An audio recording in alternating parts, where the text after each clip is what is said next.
din sa high school building, pakadto sa elementary nga department, kay gampang kami to basketball, kag panaguay. Tigugtas na dira sa muna go-occupy mga nursing na tigugtas ng mga college sa amon, ikasabad sa amon, shortcut gida. Damo pa to.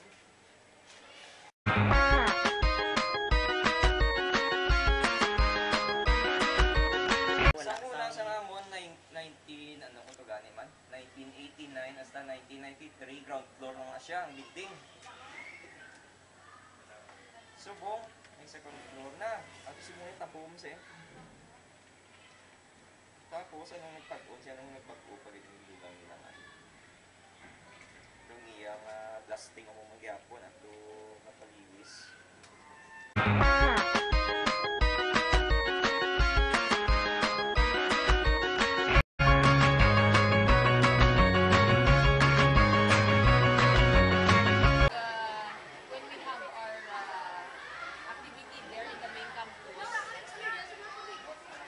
There where we eat.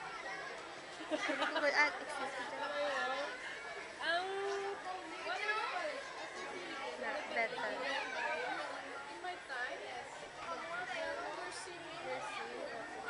I'm not that old. I only look like this because I'm not feeling well. I am not old. Last question, ma'am. Walang ang pwede mga ma-differentiate sa mo lang kung ano na iba sa unang sa Dolce Garcia Hall sa Cebu. At present, the Dolce Garcia Hall is like well maintained, clean. Unlike before that it is dilapidated. Now it's more, I think the last time I went to the main campus, it's well painted. And the last time we ate there, it was clean. With electric fans. Okay. Oh, thank you, ma'am.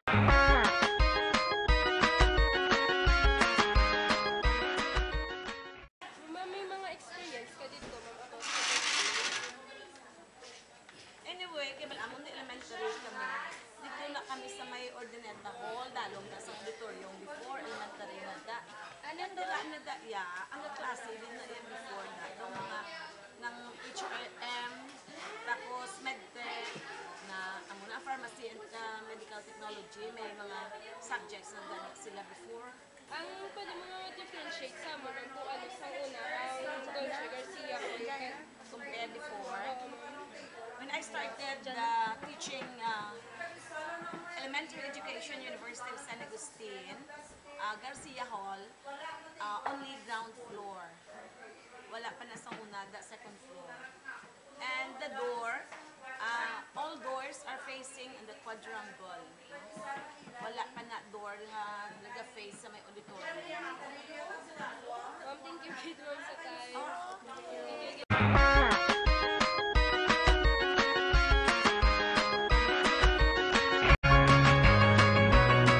Sa una, ano ang mga college nga associated sa building?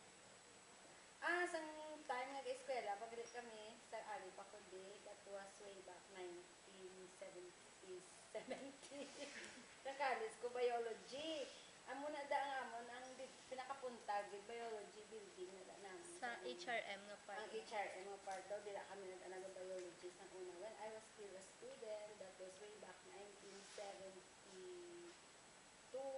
73. Can you give your experiences during your time at the building? Dun sa una, may mga alaoda na displays ng syempre kay biology class, may mga discard biology, pag zoology, pag ginaitan, may mga displays ng calavera, may displays ng mga different types of mga plants na naging preserved. This one so far, the best experiences pag nagkabandigan sa mga classmates namin kay during sa biology naman ang teacher is a single miss. Hindi na sunod na siya sa mga classmates ng mga lalaki. So, daw kasadya wala, pati kami yung mga classmates namin, ng mga lalaki ng mga classmates na gasitin mo gano'n. So, that was the best part of it. So far, doon.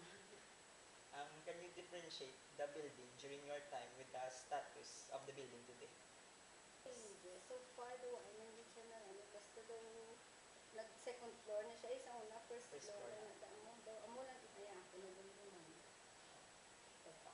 Sabi na,